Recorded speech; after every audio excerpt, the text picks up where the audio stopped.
Voici l'histoire émouvante et incroyable de Stanislas.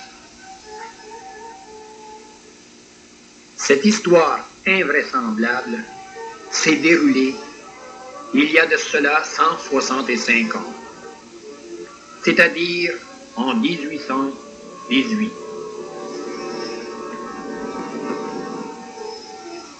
Elle s'est passée très loin d'ici, dans l'un de ces villages où tout semble refléter la grande paix. Un village comme tous les villages de ce temps-là. Il y avait dans ce village une famille, une drôle de famille, si l'on peut dire. Un père de famille, sa femme et un bébé presque naissant. Le père, un homme impossible, un vrai démoniaque. Il détestait tous les enfants, même le sien. La mère, c'était une femme très religieuse, très bonne. Elle inspira à son enfant chéri une très grande crainte du péché et de Satan. À son baptême, il lui fut donné comme nom Stanislas.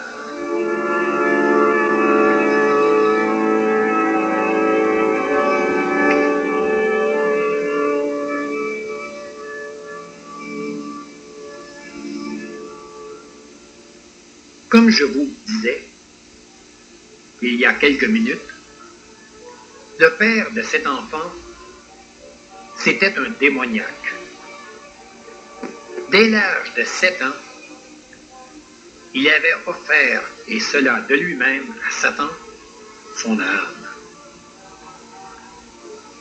Satan semblait vivre en cet homme. Et sa femme, par contre, disait-on dans le village, était une sainte. Pourquoi avait-il donné son âme à Satan? Tout simplement parce qu'il était lui-même l'enfant d'un père démoniaque, qui lui avait fait des promesses de joie, de richesse, de plaisir, à la condition de se donner à Satan de son vivant, c'est-à-dire lui offrir son âme. À cet âge, l'enfant était déjà entraîné par son père à faire le mal. Il s'est offert de lui-même à Satan. Et le pire de la chose, c'est que lui-même, rendu homme, il promit à Satan, s'il réalisait ses vœux, il lui offrirait aussi l'âme de son premier-né, si celui-ci était un garçon. Comme vous pouvez le constater, il était vraiment démoniaque. Satan, en retour, lui a répondu, « Si tu ne m'offres pas l'âme de cet enfant quand il naîtra, tu mourras. Tu devras voir à ce que cet enfant accepte de me remettre de lui-même son âme, car je veux posséder cette âme. Tu m'entends? Si je n'ai pas l'âme de cet enfant, tu mourras. »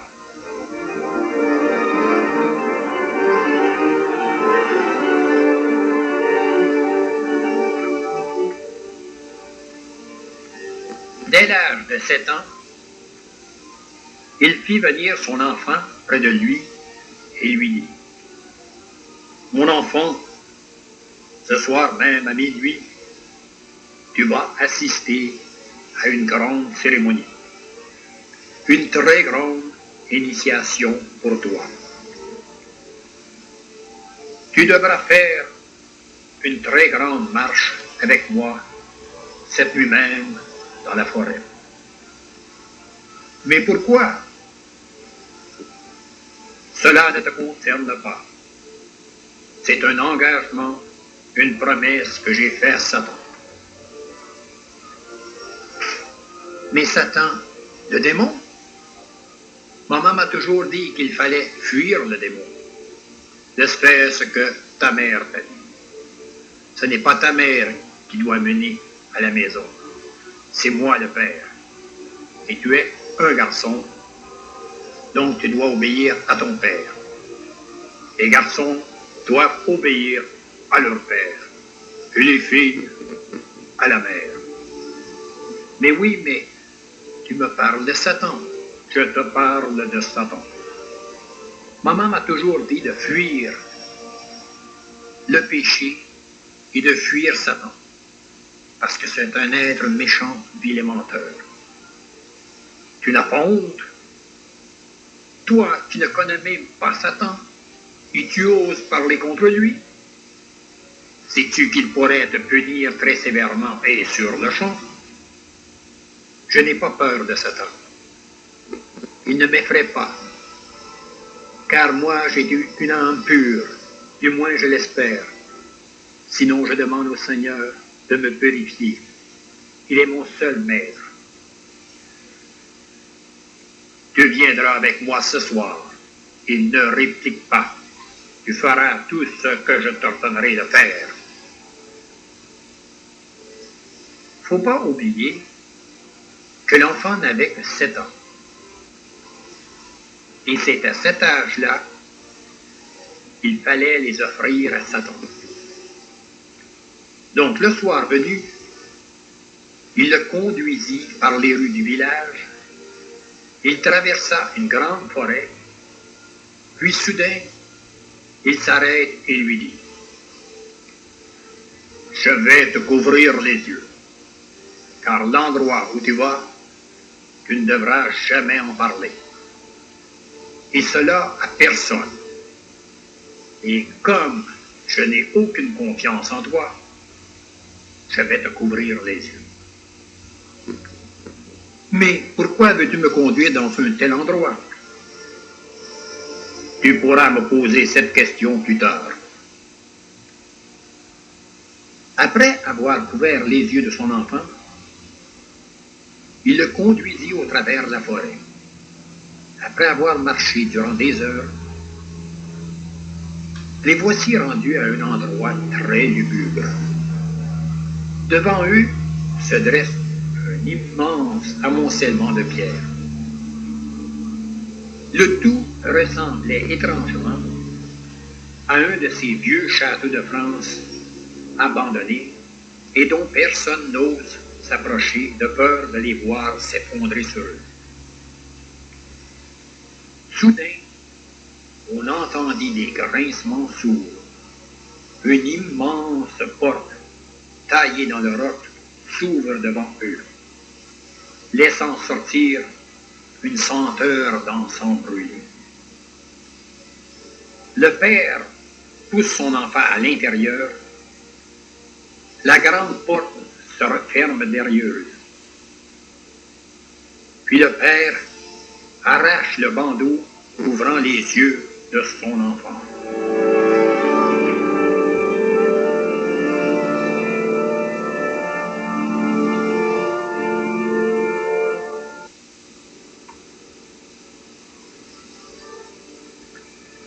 Devant tant d'horreur, l'enfant si pur faillit perdre conscience.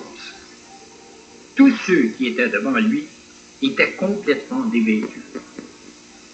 Tous ceux qui étaient présents devant lui pratiquaient tous les péchés que sa pauvre mère lui avait si bien fait comprendre qu'il ne fallait pas faire pour déplaire à Jésus. À cet endroit, qui semblait être le palais de Satan lui-même, tout était permis. Péché d'orgueil, de gourmandise, d'avarice, péché de la chair. Il y avait des jeunes, comme des plus âgés, se tenant à genoux devant des statues représentant le roi des ténèbres, Satan lui-même. De partout, on pouvait attendre des blasphèmes proférés par des très jeunes enfants eux-mêmes, puis des rires sataniques se joindre à eux. Tout était immoral. Mais père, pourquoi m'as-tu entraîné dans une telle place? Tu dois connaître toutes ces choses, mon fils.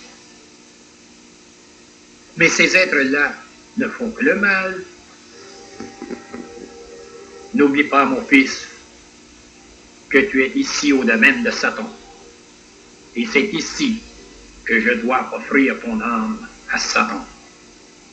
Mais je ne veux pas donner mon âme à Satan. Tu lui offriras, parce que moi, je l'ai promis. Une promesse à Satan, c'est une promesse qu'il faut tenir. Si je ne tiens pas cette promesse, je vais mourir moi-même. Tu ne vas tout de même pas offrir l'âme de ton propre fils à Satan? Pour sûr que je vais le faire. Puisque mon âme appartient à Satan, ton âme aussi lui appartiendra. Et surtout, ne rouspète pas.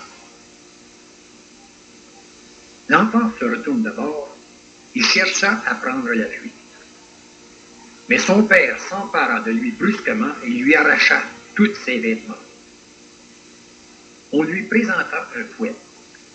Il s'en saisit et se mit à fouetter son enfant. Au premier coup de fouet, sur la peau si frêle de l'enfant, on vit jaillir le sang. J'espère que cela va te servir de leçon. Tu devras m'obéir et tu te mettras à genoux. Tu devras offrir toi-même ton âme au roi des rois, à Satan. Tu vas répéter immédiatement après moi. Moi, fils de mon père, j'accepte d'offrir mon âme à Satan pour qu'il en fasse ce qu'il voudra. J'accepte aussi de faire tout ce qui est mal pour lui plaire. Non, jamais, jamais je ne prononcerai ces paroles. C'est alors que son propre père, déchaîné et enragé, se mit à le fouetter de nouveau, jusqu'à ce que l'enfant devienne complètement inconscient.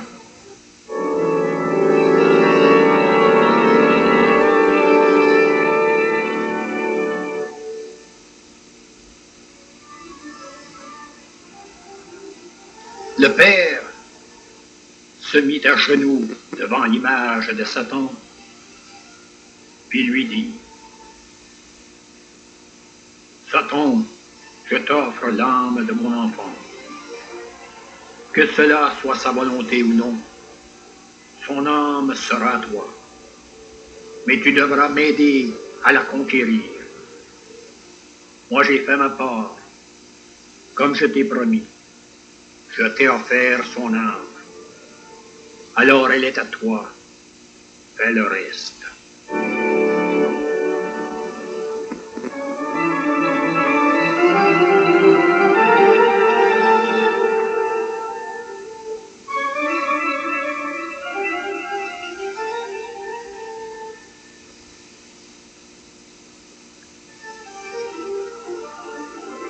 Dès l'âge de 7 ans, il a conduit son enfant à une cérémonie.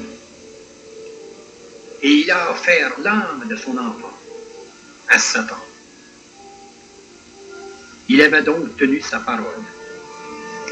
C'était maintenant au tour de Satan de s'emparer lui-même de l'âme si pure de son fils.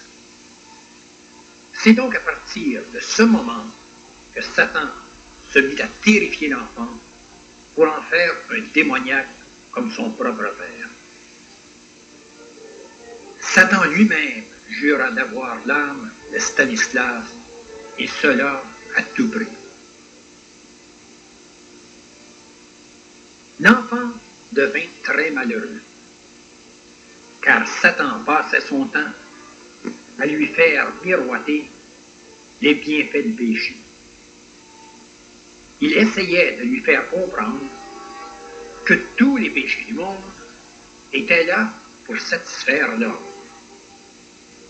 qu'il n'y avait rien de mal aux choses de la vie, que sa mère l'avait très mal enseigné à ce sujet. Pour un enfant de son âge, c'était normal de vouloir s'amuser, que cela soit bien ou mal. Voler les riches, ce n'est pas péché. Médire son prochain, ce n'est pas si mal. Aller à la messe, c'est pour les gens peu évolués. Tout péché a son bon côté. Il ne faut pas voir le mal où il n'est pas. Les mauvais compagnons, c'est souvent les meilleurs compagnons pour avoir du plaisir et bien s'amuser. Chose certaine, c'est que l'enfant avait eu de bons exemples de sa mère. Il était constamment protégé par elle. Elle lui enseignait à se défendre contre Satan et le péché, mais favori de Satan. Elle était très bonne avec lui. Elle passait son temps à lui dire « Tu ne dois pas offenser le Seigneur. Jésus t'aime. Il a donné sa propre vie pour toi. Tu dois, toi aussi, lui prouver coûte que coûte ton amour. » L'enfant aimait tellement Jésus et la Vierge Marie qu'il n'écoutait pas les racontages de Satan.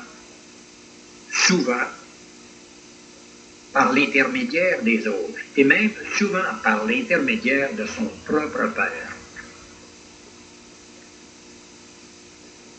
Un soir, il était seul à la maison. On frappe à la porte. Qui est là? Un homme tout habillé de noir, maigre, très grand, le visage très ridé, de grandes mains avec des doigts très étroits et très longs. On aurait dit Satan lui-même. L'enfant, effrayé, se dit en lui-même, est-il possible que Satan lui-même vienne s'emparer de mon âme? Il fit son signe de la croix et demanda immédiatement à la Vierge Marie de bien le protéger. L'homme s'avance près de lui. Il semblait y avoir un sourire sur son visage, mais un sourire étouffé.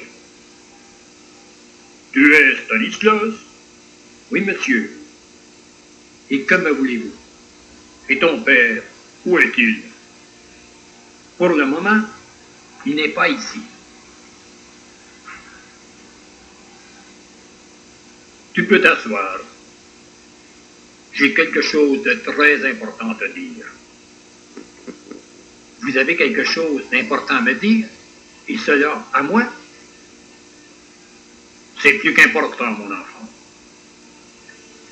S'il s'agit de mon âme, jamais vous ne l'aurez. » »« Drôle de réponse que tu me fais là. Mais pourquoi une telle réponse? » »« Parce que jamais Satan n'aura mon âme. Elle appartient à Dieu et à Dieu seul. » »« Alors, tu me prends donc pour Satan? » »« Pas vraiment. Mais j'ai une terrible crainte de lui. » »« Ne crains pas. Je ne suis pas Satan. Et je ne viens pas de sa part non plus. Tout de même, je suis venu pour t'annoncer une très très mauvaise nouvelle. Quelle est donc cette nouvelle si mauvaise? C'est très dur à dire. Surtout, tu me sembles si bon. Tu sais que ta mère ce soir est partie pour la vie. Oui, elle est partie voir le notaire de la vie pour y remplir certaines formules importantes. Elle m'a dit qu'elle serait absente pour quelques heures seulement. Pauvre enfant. J'ai bien peur de te décevoir, car ta maman ne reviendra plus. ni dans quelques heures, ni jamais. Que me dites-vous là? Que lui est-il arrivé? Elle est partie ce soir avec le cocher. Oui, j'ai cru voir la voiture du cocher à son départ. Pour comble de malheur, le cocher avait pris pas mal de boissons avant son départ. En traversant le vieux pont au bout du village, les chevaux se sont emballés. La roue arrière de la voiture s'est accrochée dans le parapet du pont et la voiture a fait une embardée au-dessus. Tu sais qu'à cet endroit, c'est très très très haut et très profond à la rivière. La voiture est tombée au fond du ravin. Et ta mère, maman, maman, ce n'est pas possible, ce n'est pas vrai. C'est alors que l'enfant, tout tremblant, se passa la main au front, il semble tout mouillé par une sueur froide, et dit « C'est une vengeance de Satan. »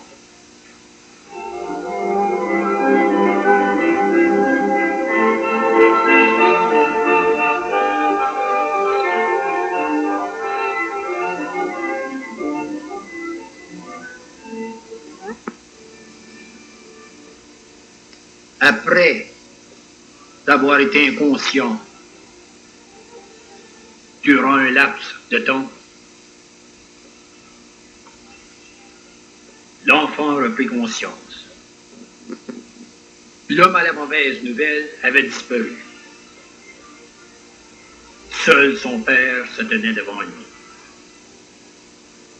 Te voilà revenu à la réalité. Tu connais la nouvelle, papa? Oui, je connais la nouvelle. Ta mère est morte. Et c'est tout? Tu ne dis rien de plus? C'est de ta faute. Je t'ai dit qu'on ne joue pas avec Satan. Si ta mère est morte, c'est à cause de ton entêtement ridicule. Ne pleure pas sur ton sort. Pour ma part, il me sera plus facile de te comprendre plutôt de te faire comprendre ce que je veux, te faire entrer dans ta tête dure. Et que veux-tu me faire entrer? Que veux-tu me faire comprendre? Tu le sais très bien. Ne fais pas l'imbécile avec moi. Un jour, j'ai offert ton âme à Satan. Et maintenant, nous allons travailler ensemble pour qu'il puisse en prendre possession le plus vite possible. Jamais, jamais Satan n'aura mon âme, plutôt la mort. C'est moi qui va décider. Maintenant, tu vas faire ce que je te dirai de faire et tu passeras là où je voudrais que tu passes. Et dis-toi bien que ta chère mère n'est plus là pour t'enseigner des choses stupides et ridicules. Ma mère ne m'a jamais enseigné des choses ridicules et stupides. Et d'ailleurs, je l'aime et je l'aimerai toujours plus que tout au monde. Elle m'a enseigné la vérité, la vraie voie qui mène au ciel. Le ciel! Bon, c'est ce que nous allons voir. Et c'est ainsi que l'enfant se trouve perdu aux mains d'un père démoniaque et de Satan lui-même.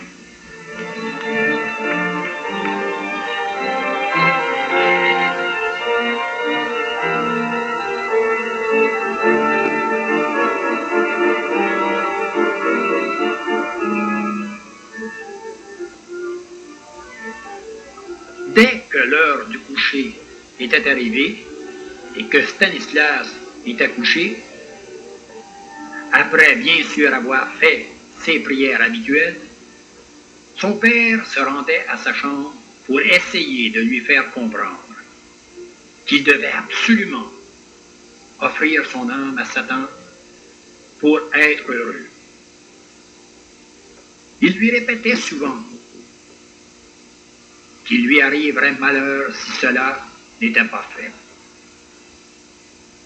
Mon âme, elle est la propriété du Seigneur et à lui seul. Même si ton père en meurt, même dans ce cas-là, mon âme est plus importante que mon corps. Et elle est aussi plus importante que mon propre père. Tu es un ingrat. Tu te crois bon. Et tu es pire que Satan que tu as insulté. C'est alors que le père le gifla fortement et lui dit: chaque soir de ta vie, chaque nuit, tu vas souffrir. Et cela, tant que tu n'auras pas fait ce que je t'ai demandé de faire. Chaque soir, son père se faisait un plaisir cruel à le brûler avec des tisons. Il l'attachait nu à son lit et le fouettait jusqu'au sang. Et pour l'humilier, il crachait sur la photo de sa mère et au visage de l'enfant. Si par malheur il leur surprenait en prière, il doublait les tortures. Il était pire que Satan lui-même pour son enfant. Il avait juré d'offrir à Satan l'âme de son propre fils, coûte que coûte. Un jour qu'il était en colère contre lui, après l'avoir surpris en prière, il lui dit: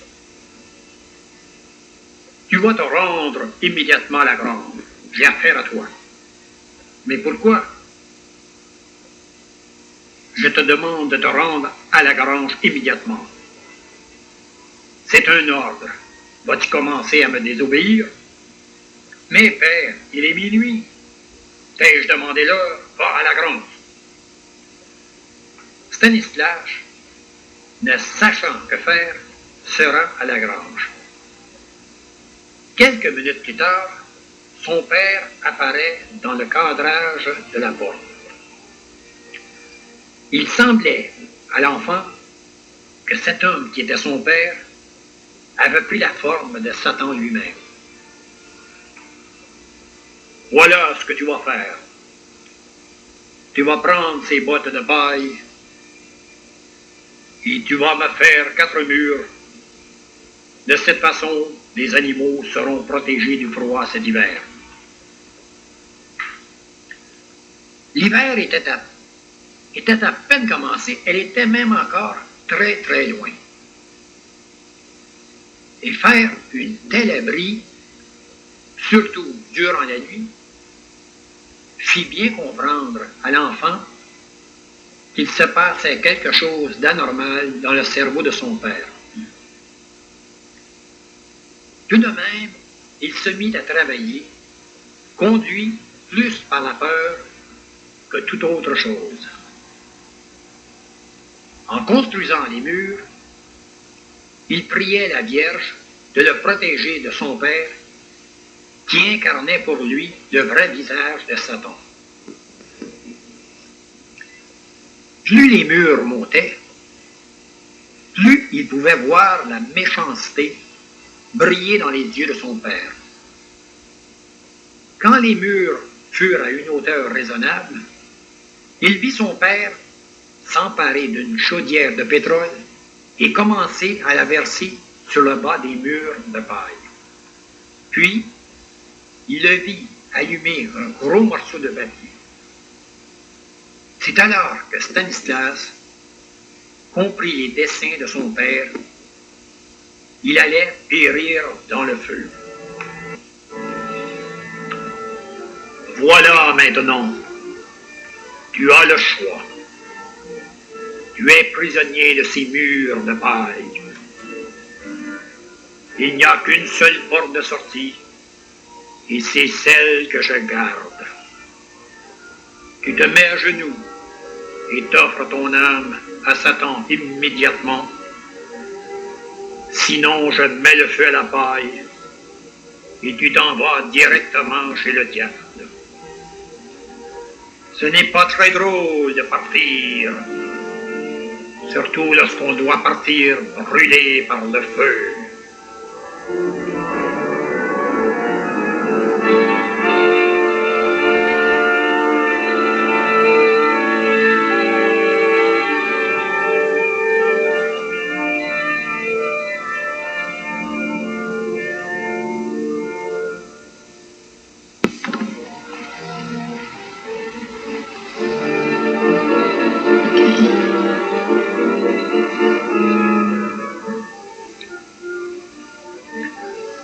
Stanislas, horrifié, se demanda quoi faire.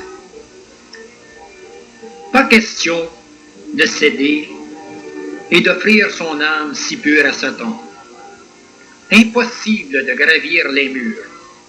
Il n'y a plus d'échelle. Son père les ayant enlevés pour lui éviter toute fuite. Le père, un sourire sadique au visage, attendait sa réponse. À tout perdre, j'aime autant perdre mon corps dans le feu que de perdre mon âme. Au même instant, le père diabolique mit le feu, et en un rien de temps, le feu faisait rage à la grandeur de l'appartement. Le fils, très agile, de peine et de peur, avait réussi à atteindre le haut du mur de paille enflammée. Soudain, il vit son père entrer par la seule porte pour vérifier son œuvre. Et au même instant, il vit plusieurs ballots de paille enflammés tomber et condamner la seule porte disponible. C'est alors qu'il vit son père prisonnier du propre piège qu'il avait fait construire par son fils. Plus rien à faire. Le feu est partout. Et on entend des cris sataniques venir des flammes. Stanislas n'a plus le choix. Il doit sortir avant que la grange ne s'écroule. C'est alors qu'il se précipite à l'extérieur en criant « Satan est dans la grange, il brûle avec mon père ». La grange se consumait très rapidement et Stanislas ne pouvait rien faire. Soudain, il entend une voix venir des flammes qui lui dit « Stanislas, ton âme m'appartient. Tu as fait ton premier péché grave. Tu as tué ton père. Tu as tué ton propre père.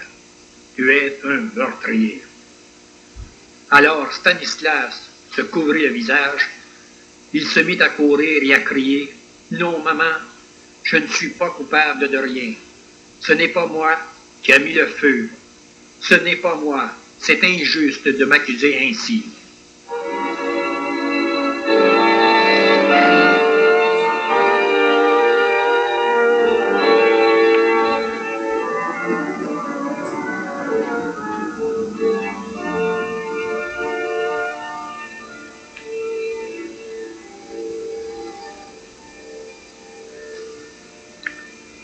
Les années s'écoulèrent et Stanislas grandissait en sagesse et en âge.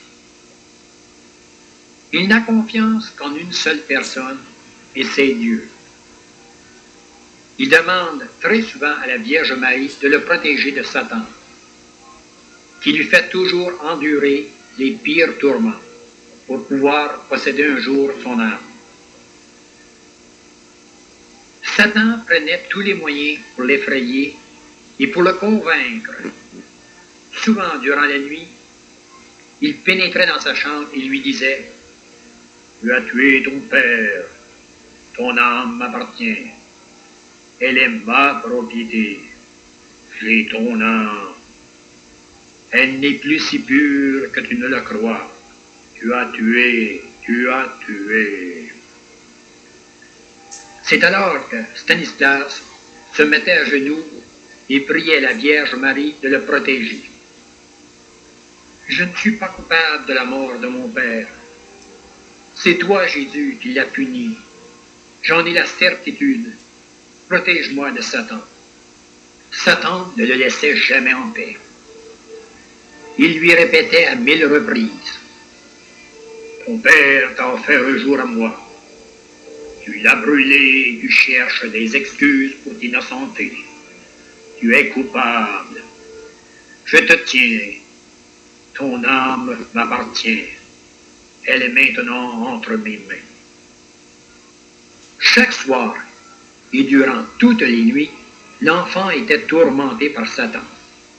Il était si bien tourmenté qu'il dépérissait à vue d'œil. Il allait souvent voir le curé du village pour lui faire part des rêves et des choses qui se produisaient chez lui.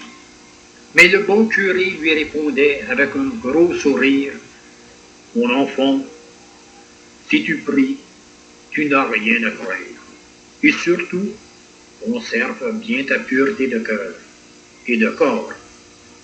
Pense souvent à ta bonne mère et demande-lui souvent de te protéger. » Voici qu'un soir, Stanislas, qui dormait, et pour cette fois très paisiblement, il entend un bruit effroyable dans sa chambre.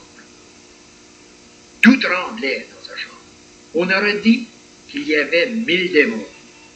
De partout, on entendait crier « Stanislas, tu es un meurtrier. Stanislas, j'aurai ton âme. Tu mourras comme un ingrat. » Stanislas se mit à genoux et se mit à prier de toutes ses forces. Mais il lui semblait que tout espoir était fini. Ce n'était pas possible.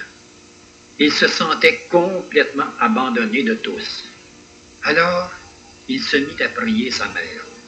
« Maman, sauve-moi. Tu connais mon âme. Tu m'as aidé durant toute ta vie. De grâce, demande à la Vierge de m'aider. Demande à Jésus de me sauver. » C'est alors qu'il sentit une grande vague de paix remplir sa chambre. Puis, il entend la voix de sa mère qui lui dit « Ne crains rien, mon enfant. Continue de combattre pour ton âme. Elle est pure et conserve-la pure. Satan ne pourra rien contre toi si tu pries et si tu conserves cette pureté. Dans très peu de temps, tes peines seront terminées. » L'enfant se rendormit en paix. Le lendemain, à son réveil, il était plein de fièvre. Il lui était presque impossible de marcher.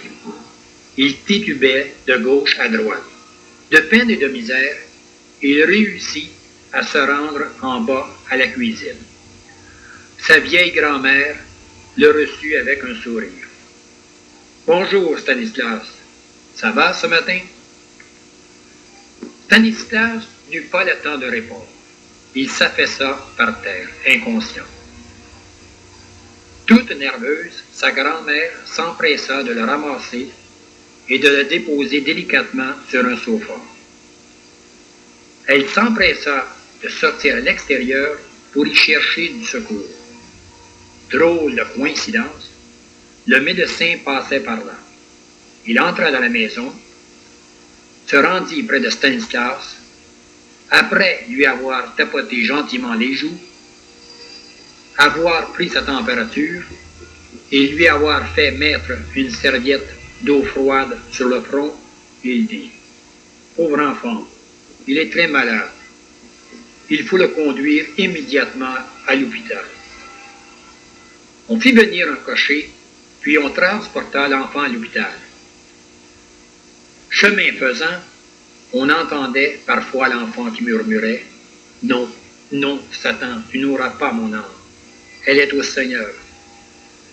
Tu ne me fais pas peur, mon âme, mon âme. » Rendu à l'hôpital, vu son état, on le plaça dans une chambre seule. La chambre était très peu meublée. Un lit, une chaise, un petit bureau et sur le mur, un grand crucifix noir. Rendu dans son lit, l'enfant se fixa les yeux sur le grand crucifix, puis se mit à prier au fond de son cœur. « Jésus, toi qui as tant souffert pour moi, sauve-moi, aide-moi à passer au travers mes épreuves. J'ai peur, je me sens mourir, aide-moi. » Le médecin s'approcha de lui pour lui dire quelques mots. Mais Stanislas semblait très loin et très perdu dans l'autre monde. Ses forces se lâchaient d'instant en instant. Soudain, Stanislas entendit dans la chambre une sorte de bruit infernal. Puis, il entend une voix qui lui dit « Notos, Notos sera ton nom, ta tasse tu porteras. » « Non, jamais. Mon nom est Stanislas. »« Ton nom sera Natas. Quand tu seras mort, j'entrerai dans ton cercueil. Même après ta mort, je te tourmenterai. Tu devras vivre avec moi. Tu seras Natas. »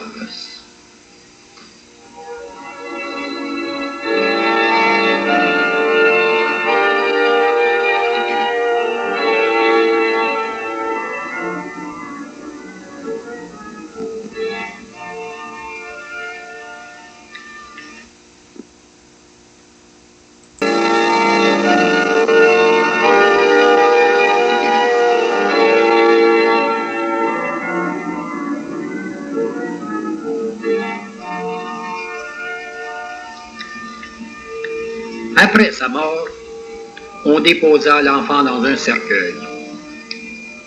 Il fut transporté à l'église et tout semblait très normal. Le long du trajet de l'église au cimetière, rien à souligner. Rendu au cimetière, on déposa le cercueil près d'un grand trou qui devait recevoir le cercueil de l'enfant. Sur les lieux, presque personne. La grand-mère, une tante, le curé du village, le médecin qui l'avait soigné, et quelques personnes, surtout des enfants curieux. Le cercueil était fabriqué de pain blanc. On y avait écrit le nom de Stanislas. Tout était très simple. Soudain, un vent très chaud s'élève. Une chaleur très forte couvre l'environnement. Puis soudain, on vit les lettres du cercueil s'effacer l'une après l'autre. Puis, on vit apparaître la lettre N. A, T, A, S. On pouvait lire Natas. Au même instant, un tourbillon de vent très chaud s'empare du cercueil et le soulève de terre. Il monte, monte, monte, si haut qu'on le vit disparaître complètement. Tous demeurèrent estomaqués devant un tel phénomène. Des cris d'émoi furent lancés par les personnes présentes. Puis, tous s'enfuyèrent de peur d'être emportés à leur tour. Que s'était-il passé? Le mot Natas inversé donne le mot Satan. L'enfant avait-il été transporté par Satan? Pour ceux qui connaissaient très bien l'enfant, cela était impossible. Les années passèrent. La grand-maman mourut. Les derniers parents de Stanislas disparurent du village. Leur maison fut abandonnée pendant plusieurs années, puis vendue à l'encan pour la somme de 200 $. C'est un homme possédant une famille de 6 enfants qui devint propriétaire de la maison. L'une de ses filles s'appelait Sylvia. Sylvia, c'était une enfant très douce et très pieuse. Elle avait 12 ans à cette époque. Elle aimait tous les enfants qui étaient respectueux. Elle avait, tout par hasard, choisi la chambre de Stanislas, cette même chambre où il dormait chaque soir. Bien sûr, sans en connaître l'histoire de jadis. Souvent, elle allait voir sa mère et lui disait « Maman, j'ai eu un drôle de rêve cette nuit. J'ai entendu des lamentations et ces lamentations sortaient des murs. Une voix me répétait sans cesse « Sylvia, sauve-moi ». Sa mère lui répondait « N'en fais pas de cas. Ce n'est qu'un rêve, ma fille. » Un soir, Elle faisait ses devoirs dans sa chambre et soudain, la chambre semblait s'être remplie de fumée. Puis elle entend une voix très claire qui lui dit « Sylvia, Sylvia, j'ai besoin de toi. Tu dois me sauver. Sylvia, viens, viens à mon secours. » Effrayée, elle sort de sa chambre et court voir sa mère pour lui raconter la chose. « J'ai entendu des voix dans ma chambre, maman, et je suis certain de ne pas avoir rêvé. » « Tu as dû t'assoupir, mon enfant, lui répond la mère, et tu t'es imaginé ces choses. Elles entrèrent ensemble dans la chambre pour constater que tout était très normal. Mais à plusieurs reprises, elle entend toujours ces mêmes paroles. « Sylvia, sauve-moi, sauve-moi, Sylvia, Sylvia, je t'en supplie, sauve mon âme. »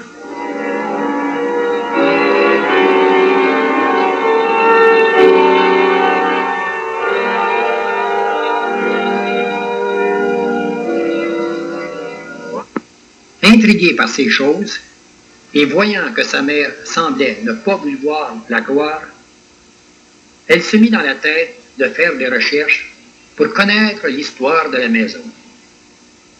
Puis, de fil en aiguille, elle découvrit l'histoire de ce père qui avait donné l'âme de son enfant à Satan, la disparition du cercueil, le jour de l'enterrement, et toute la suite de cette histoire.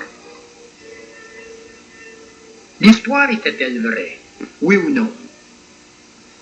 Certaines personnes prétendaient que oui, d'autres que c'était des histoires inventées de toutes pièces. Qui croire? Pourquoi pourtant ces voix dans sa chambre? Cette même chambre qui avait abrité l'enfant? Drôle de coïncidence. Et le cercueil, où était-il? Sylvia se mit à parler de cette histoire à ses frères, les deux plus âgés. Les autres, ils étaient trop jeunes pour comprendre. Voici qu'une nuit d'été, alors qu'elle dormait très profondément dans sa chambre, elle eut un drôle de rêve. Soudain, elle vit un immense tas de pierres, un énorme mur. Tout autour, elle vit des milliers de lys très blancs se prosternant, puis elle vit au centre du tas de pierres une tombe dans laquelle il y avait un lys. Lui aussi était très blanc. Puis elle entend une voix qui lui dit « Sylvia, tu dois me sauver. Mon âme a besoin de toi pour pouvoir reposer en paix. Sauve-moi, Sylvia. Tu as la clé du mystère. Sauve mon âme. » Le lendemain, tracassée par ce drôle de rêve, elle se mit à le raconter à sa mère. Sa mère n'y comprit rien et lui conseilla de voir le curé. Elle se rendit donc voir le curé, qui lui ne semblait pas en savoir plus long. Les lys indiquent la pureté. Le cercueil, la mort. Le mur de pierre, je n'y comprends rien. Impossible de t'aider, ma fille. Revenue à la maison, sa mère, voyant qu'elle semblait rêver, lui dit « Mon ange, ne t'arrête pas à ces choses. Tu vas te rendre malade. » Mais Sylvia de répondre « Tu as raison, maman, mais c'est tout de même un drôle de rêve. » Les jours passèrent, et voici que durant une autre nuit, Sylvia a encore le même rêve, et très clairement. Elle revoit les lys blancs, un grand mur de pierre, une tombe à l'intérieur, puis à l'intérieur de la tombe, un grand lys blanc, très blanc. Intriguée par ce rêve, Sylvia décide d'aller visiter une vieille dame du village qui peut lire dans les rêves. La vieille dame l'a reçu avec un peu de crainte. « Tu es un peu jeune pour venir me voir. Je n'aime pas lire les rêves des enfants. Soyez bonne, madame, c'est un drôle de rêve. Puis, il me revient très souvent. Vous pourrez peut-être résoudre un grand problème, qui sait. Bien, raconte-moi ce rêve, mais fais vite. Voilà. J'ai eu ce rêve à plusieurs reprises. Chaque fois, je vois un grand mur de pierre. Autour de ce mur, il y a des lys par milliers, très très blancs. Au centre, à l'intérieur du mur, il y a un cercueil. Et à l'intérieur du cercueil, il y a un très beau lys, très très blanc aussi. Mais tu as vraiment rêvé à cela, ma fille? Oui, madame, vrai comme vous êtes là. C'est un drôle de rêve pour un enfant de ton âge. Et que veut dire ce rêve? Voilà. Le cercueil indique qu'il s'agit bien d'un être de l'autre monde. Pour ce qui est du lys à l'intérieur, il représente une âme très pure. Les lys autour du mur représentent les milliers d'âmes qui ont besoin d'aide de l'extérieur pour pouvoir ramener cette âme avec eux. Pour ce qui est du mur de pierre, c'est l'endroit possible où est tenu prisonnier cette âme. D'après moi, c'est l'âme d'un enfant mort il y a de cela plusieurs années. C'est tout ce que je peux te dire de ce rêve, ma bonne fille. Merci, madame. C'est beaucoup pour moi. J'espère que cela va pouvoir t'aider dans un futur très proche. Sylvie, en entendant les mots « un futur très proche », se retourna vers la vieille dame et se mit à lui raconter tout ce qu'elle avait appris sur l'histoire de l'enfant. Puis elle lui raconta aussi les choses qui se passaient dans sa chambre la nuit, les voix qu'elle entendait. « Sylvia, sauve-moi, sauve mon âme. » Elle lui demanda si cela pouvait avoir un lien avec ce rêve. « Cela est très possible, mais tu devras essayer, avant d'en avoir la certitude, d'en savoir plus long sur cette histoire. Je chercherai à en connaître davantage, madame, et merci de votre aide. »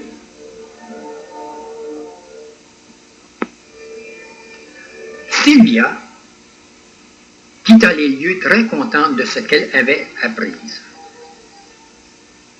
Elle se mit à rassembler tous les enfants de son âge, des enfants de 11 ans, 12 ans, 13 ans, jusqu'à l'âge de 16 ans. Elle finit par force de travail à recueillir plus de 20 jeunes. Puis, elle se mit en frais de leur raconter l'histoire. Certains d'entre eux trouvèrent l'histoire plutôt ridicule. D'autres se dirent que l'histoire était possible. Il en avait entendu de semblables dans le passé. Finalement, ils se retrouvèrent une douzaine de jeunes, prêts à faire quelque chose pour Sylvia, les autres l'ayant quitté en riant.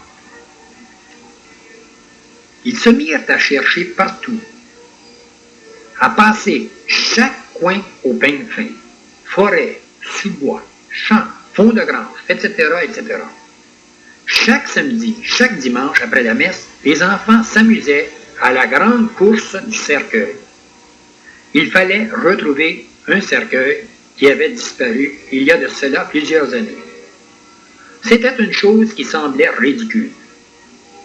Après plusieurs semaines, sans résultat, plusieurs des enfants décidèrent d'abandonner et de se retirer de la course. C'est alors que Sylvia, un soir, dans sa prière, demanda à la voix mystérieuse: « Si tu veux que nous t'aidions, tu dois d'abord nous aider. Tu dois conduire nos pas où tu es. Nous avons tous fait l'impossible. Les enfants me lâchent tous un par un et bientôt je serai seul pour résoudre le problème. Toi, qui sais où tu es, conduis nos pas vers toi. » Souvent, elle refaisait cette demande, et chaque fois qu'elle entendait « Sylvia, sauve-moi », elle répondait immédiatement « Conduis mes pas vers toi et je te sauverai. » Alors voici qu'un soir, elle eut un autre rêve. Dans ce rêve, elle pouvait voir des pas, de grands pas blancs qui se dessinaient continuellement devant elle. À mesure qu'elle avançait, à chaque pas, elle y mettait son pied et chaque enfant faisait de même. Soudain, ils arrivèrent devant une immense caverne de pierre et le rêve disparut. Le lendemain, elle repassa son rêve, puis elle se mit à le confronter avec son premier rêve. La grotte, c'était, pour sûr, le mur de pierre. C'est alors qu'elle se rappelle qu'à la fin du grand bois, il y avait des montagnes rocheuses. Un beau samedi, tous les enfants décidèrent tous ensemble de faire le tour de la montagne afin d'y découvrir quelque chose, une grotte ou autre. Elle marchait la première et il lui semblait que ses pas étaient conduits par quelqu'un d'autre.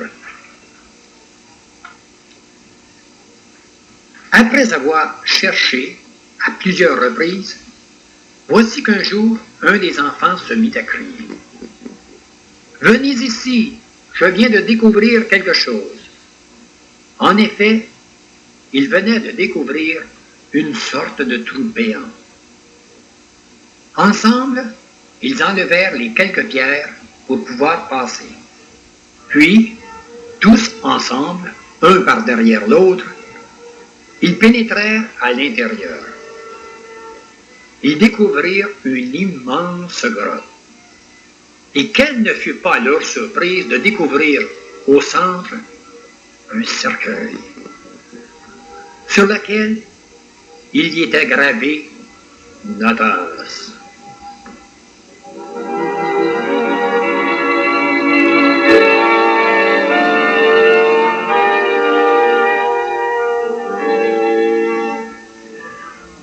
Soudain, les enfants se mirent à suffoquer. La grotte était en train de se couvrir entièrement d'une grosse fumée noire. Puis, une senteur nauséabonde se mêla à la fumée. C'est alors que les enfants se mirent tous ensemble pour sortir le cercueil de cette grotte infernale. Puis, tous heureux de leur trouvaille, ils menèrent le cercueil à l'église. C'est le curé de la paroisse qui les reçut. Après avoir placé le cercueil sur deux pattes, ils s'agenouillèrent tous pour prier ensemble, pour le repos de l'âme de celui qui était dans ce cercueil. Soudain, le curé remarqua les mots écrits sur le cercueil. Natas. Il se souvenait vaguement d'une histoire de cercueil qui avait disparu autrefois, mais cela bien avant lui. Soudain, il arracha du cercueil la plaquette, puis ordonna à son bedeau de la faire brûler immédiatement. Il fit venir des hommes pour ouvrir le cercueil. Dès que les hommes furent arrivés, ils se mirent à déboulonner le couvercle du cercueil. Et quelle ne fut pas la surprise des personnes présentes de voir sortir du cercueil Satan lui-même. Et c'est avec des hurlements, des grincements de dents, les flammes derrière lui, qu'il quitta l'église en blasphémant.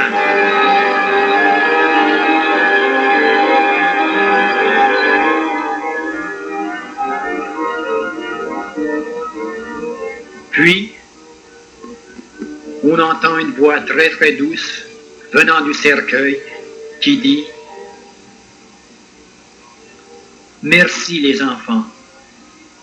Moi, Stanislas, je pourrai, grâce à vous tous, dormir en paix. Surtout n'ayez jamais peur de Satan, car si votre âme est pure de tout péché, elle appartiendra toujours au Seigneur. »